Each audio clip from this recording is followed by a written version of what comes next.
আমরা অনেকেই নামাজের সময় বা বাইরে গেলে মাথায় টুপি পরি, কিন্তু আপনি জানেন কি এই টুপির পিছনে আছে অসাধারণ উপকারিতা। আজকের ভিডিওতে জানবেন বিজ্ঞান কি বলছে টুপি সম্পর্কে, ইসলাম কেন টুপিকে এত গুরুত্ব দিয়েছে, আর কিভাবে টুপি আপনার জীবনে দোয়া ও স্বাস্থ্য এনে দিতে পারে।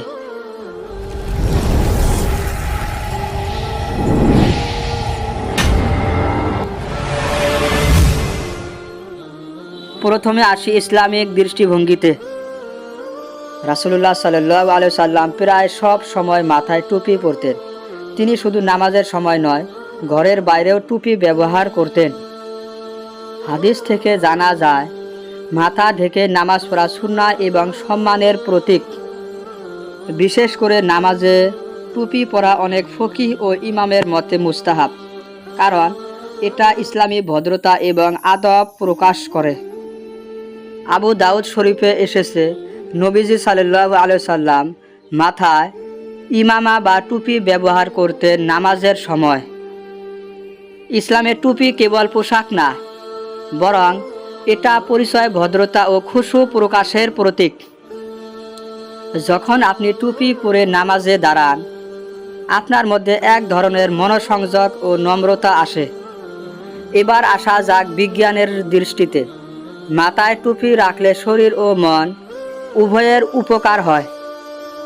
টুপি মাথার তাপমাত্রা নিয়ন্ত্রণে সাহায্য করে, বিশেষ করে গরম বা ঠান্ডা আবহাওয়ায়। শীতে টুপি মাথার তাপমাত্রা ধরে রাখে, যাতে ঠান্ডাজনিত অসুখ বা মাথা ব্যথা কমে।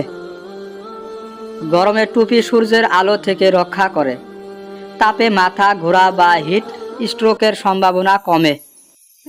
গবেষণায় দেখা গেছে মাথা ঢাকা থাকলে শরীরের থার্মাল ব্যালেন্স ভালো থাকে, বিশেষ করে মুসলিম দেশগুলোতে যেখানে প্রচণ্ড গরম পড়ে। টুপি মাথার জন্য এক ধরনের নিরাপত্তা।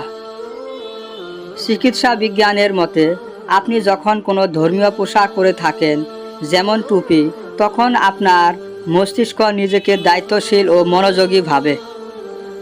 এই মনোযোগ ও আত্মনিয়ন্ত্রণ বৃদ্ধি করে আপনার দোয়া, ইবাদত ও সিদ্ধান্ত নেওয়ার ক্ষমতা। মাথায় টুপি রাখা শুধু ইসলামী ঐতিহ্য নয়, এটা একটি চর্চা যাতে আছে স্বাস্থ্য, সম্মান ও আত্মিক শান্তি। বিজ্ঞান যেটা আজ বলছে, কোরআন ও হাদিস সেই চর্চাকে আগেই উৎসাহিত করেছে। আপনার প্রতিটি সাবস্ক্রিপশন আমাদের জন্য দোয়ার মতো। ইসলাম ও বিজ্ঞানের আলো ছড়িয়ে দিন। সায়েন্স অ্যান্ড ইসলাম চ্যানেলের সাথে থাকুন।